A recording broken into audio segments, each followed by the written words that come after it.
Bonjour à tous, bienvenue sur Fan de couteaux. Comme vous pouvez le voir aujourd'hui, je vais vous présenter 4 modèles de la même marque, 4 modèles phares de la marque Folkniven, le F1, le S1, le A1 et le A2. J'en possède qu'un de parmi ceux-là, le S1. J'ai déjà fait une vidéo et un test et une présentation sur le S1.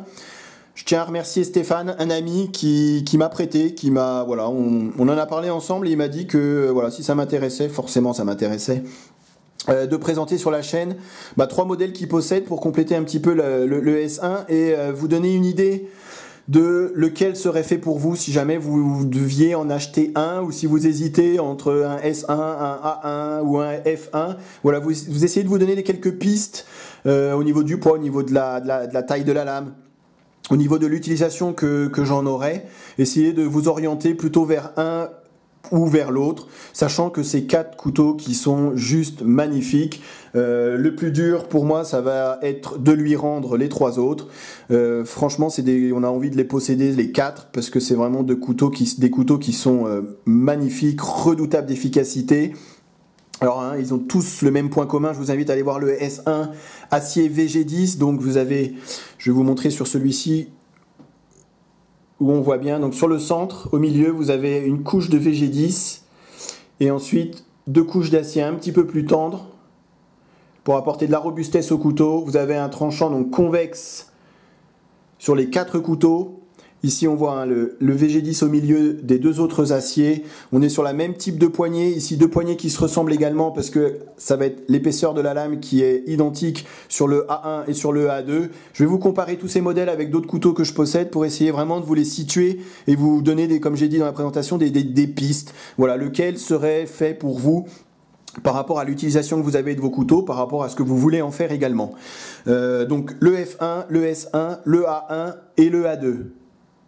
Alors, on est sur une taille de lame avec le F1, 9,8 cm, 13 cm, 16 cm, 20 cm.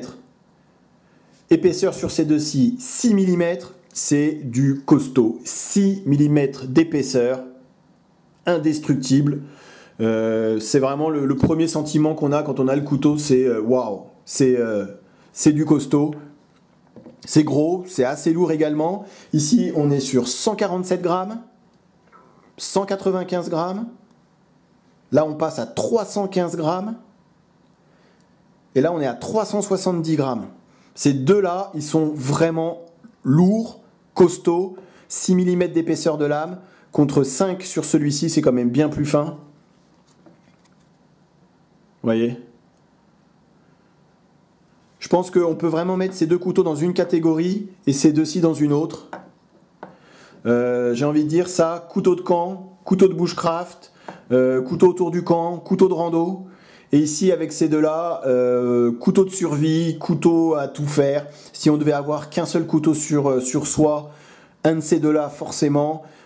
Couteau costaud, couteau fait pour les coupes à la volée, voilà, du lourd, du gros et du costaud pour le gros travail.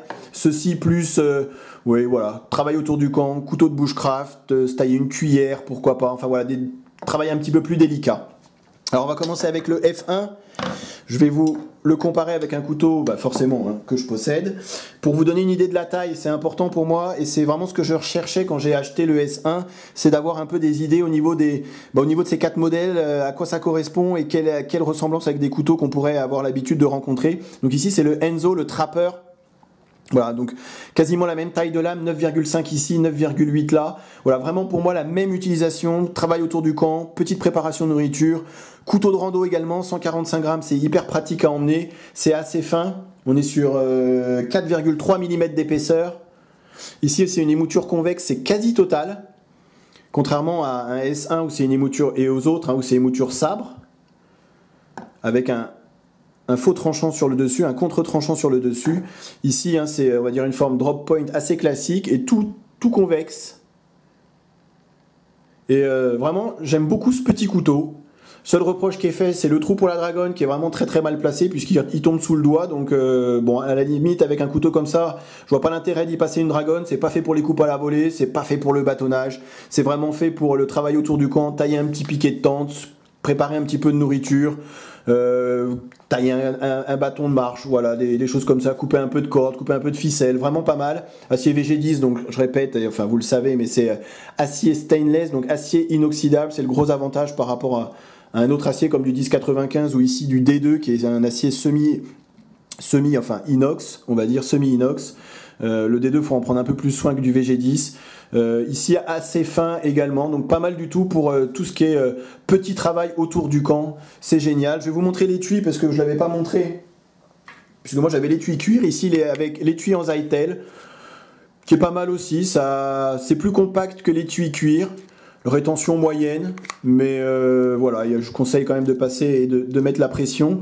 Mais c'est pas mal fait, c'est assez fin et moi j'aime beaucoup puisque ça prend aucune place dans le sac ou même autour de la ceinture.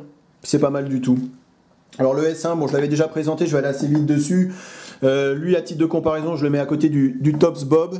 Le Tops Bob qui commence à être assez connu quand même sur la chaîne. Voilà, vraiment dans la même utilisation, donc on va pouvoir commencer à faire du bâtonnage. Regardez ma vidéo, hein, commencer à faire du bâtonnage, un petit peu de coupe à la volée. Voilà, peut-être un peu plus polyvalent que le F1, que le plus petit.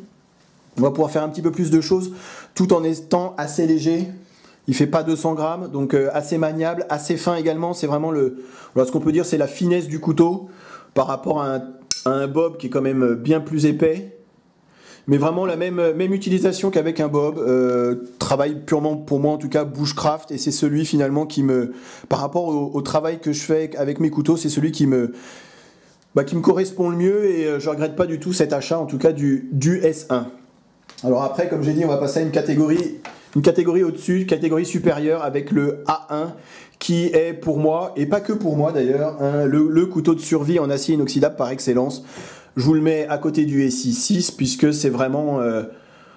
et même au niveau du tarif, on peut les rapprocher ces deux-là.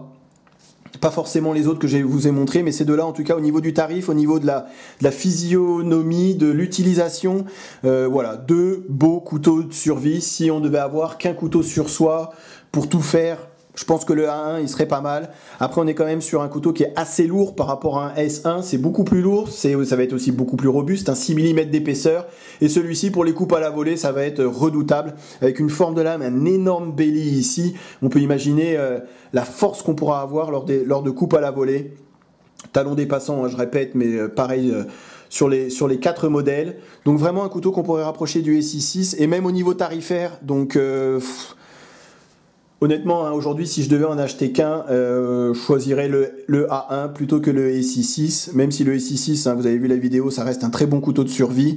Mais voilà, j'aime beaucoup l'ergonomie qu'on a avec les Folkniven. Une poignée en caoutchouté qui va être vraiment hyper ergonomique. Et même les mains mouillées, on va avoir un super grip. Et puis cette lame, quoi. On a une lame ici qui est magnifique. Après le tranchant convexe, j'avoue que ça peut en refroidir plus d'un. C'est pas facile à affûter sur le terrain. Ça demande un petit peu plus de précaution et de soin qu'une émouture classique ou que du 10-95. Ici, à la limite, même sur un galet assez plat, on arrivera à refaire le tranchant. Ici, avec un acier VG10 et un tranchant convexe, ça sera impossible. Va falloir quand même avoir une pierre et un petit peu plus de dextérité, j'ai envie de dire, que sur une émouture, sur un tranchant en V classique. Mais vraiment de couteau, voilà, couteau de survie pour moi par excellence. Rien à dire sur le A1. C'est lourd, c'est gros, c'est beau. Un couteau de survie. Alors après, on va passer j'ai envie de dire, au papa de la famille.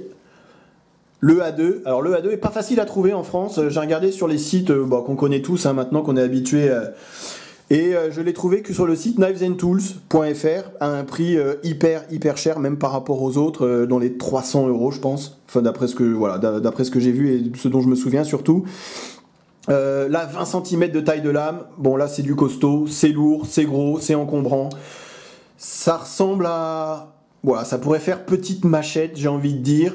À choisir, moi je garderai le A1 parce que c'est déjà pas mal et c'est déjà assez gros pour moi. Je vais vous le mettre à côté donc du BK7, donc le Baker, Ka-Bar et Baker, donc ça c'est le 7. Alors j'ai le 9 également, mais le 9 est encore plus gros. Là c'est vraiment celui que j'ai, parmi ceux que j'ai en tout cas, qui se rapproche le plus. Voilà, le gros couteau de survie, le gros couteau de camp. Pour moi, un petit peu trop gros, mais alors redoutable, c'est clair, hein, redoutable d'efficacité. Avec celui-ci, vous allez pouvoir passer à travers des troncs ou des branches de diamètre assez important. Et 6 mm d'épaisseur, donc c'est vraiment la même construction. Vous avez 4 cm de plus que sur le AA1 et un peu plus de poids également, donc on peut imaginer forcément un peu plus de puissance lors des coupes à la volée. Maintenant il va être un petit peu plus lourd à manier, un petit peu moins maniable également que le AA1 qui pour moi, enfin le AA1 en tout cas c'est déjà une belle bête. Voilà, je vous les remets à côté pour finaliser un peu la vidéo et vous dire ce que, voilà, franchement, Folkniven, rien à dire sur la marque. Où il est, l'autre, tac tac, je l'ai perdu. Eh ben, il est dans son étui, c'est pour ça que je ne le voyais pas, excusez-moi. Voilà, c'est magnifique, ce sont des couteaux qui sont hyper bien finis, une réputation qui n'est plus à démontrer. Et là, avec ces 4 couteaux-là, il y en a pour tous les goûts, pour ceux qui aiment le petit travail, pour ceux qui aiment le bushcraft, pour ceux qui aiment la survie, pour ceux qui aiment faire que de la coupe à la volée et qui veulent un couteau machette. Voilà, il y en a vraiment pour tout le monde. Je remercie Stéphane pour le prêt des 3. Le plus dur maintenant, ça va être de lui rendre. Mais bon, ça fait partie du jeu. Et puis, c'est vraiment des couteaux qu'on a envie d'avoir. Et je vais terminer là-dessus. Voilà, donc le S1 c'est le mien, donc forcément je le garde. Et ensuite, par rapport à l'utilisation que moi j'ai, vous avez vu par rapport aux vidéos que je fais, aujourd'hui j'en garderai que 2. Si je devais en garder que 2 par exemple, je garderais le A1 et le F1. J'aime beaucoup le F1 parce que vraiment sur une journée de rando c'est nickel, c'est génial, c'est vraiment ce qu'il faut. Ça sert à rien d'avoir un gros couteau de camp ou de survie sur soi si c'est juste pour se préparer un casse-dalle et un petit peu de préparation de nourriture. Pourquoi pas pour ceux qui aiment la pêche également, acier VG10, un acier inoxydable, donc ça peut être pas mal en milieu humide, milieu marin. Et puis je garde le A1 parce que le A1 ça pourrait remplacer facilement un AEC6. Ça c'est le couteau qu'on pourrait avoir autour du camp. Si on devait avoir qu'un couteau sur soi, voilà, partir en rando, vous prenez le A1 et vous pourrez tout faire avec. Pas besoin d'avoir un plus petit couteau, pas besoin d'avoir une seconde lame, le A1 en lui-même suffit. Voilà, en tout cas j'espère que la vidéo vous a été utile, que ça vous a permis vraiment de découvrir ces 4 modèles de la marque Folkniven. J'ai du mal à la terminer la vidéo parce que je pourrais en parler pendant des heures, encore une fois. Merci Stéphane. Et je vous dis à très bientôt sur ma chaîne. Salut!